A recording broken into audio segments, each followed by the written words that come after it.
ప్రతి ఒక్కళ్ళకి ఈ కామన్ థింక్ అనేది ఉండే ఉంటుంది భయ్య. అదే కిస్ అండ్ హగ్ వల్ల ఏమన్నా బెనిఫిట్స్ ఏమైనా ఉన్నాయనేసి.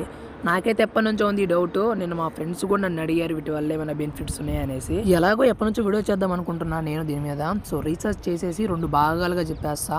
ముందు హగ్గు గురించి మాట్లాడుకుందాం. హగ్ విషయానికి వస్తే మనం ఎవరినైనా కౌగిలించుకున్నప్పుడు లేదా ముట్టుకున్నప్పుడు వాళ్ళ పక్కన కూర్చున్నప్పుడు మన బాడీలోంచి ఆక్సిటోసిన్ అనే లిక్విడ్ మన బాడీ నుంచి రిలీజ్ చేస్తుందంట. అండ్ ఈ ఆక్సిటోసిన్ లిక్విడ్ వల్ల మనకి విశ్రాంతి దొరుకుతుందంట.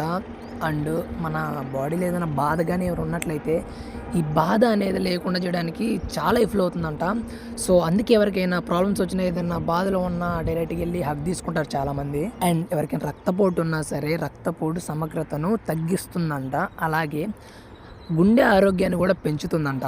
అండ్ ఇది నేను చెప్పట్లేదు, శాస్త్రవేత్తలు చెప్తున్నారు. సో నెక్స్ట్ వచ్చేది కిస్ వీడియో. మిస్ కాకూడదు అనుకుంటే మన ఛానల్ సబ్స్క్రైబ్ చేసుకొని పెట్టుకోండి.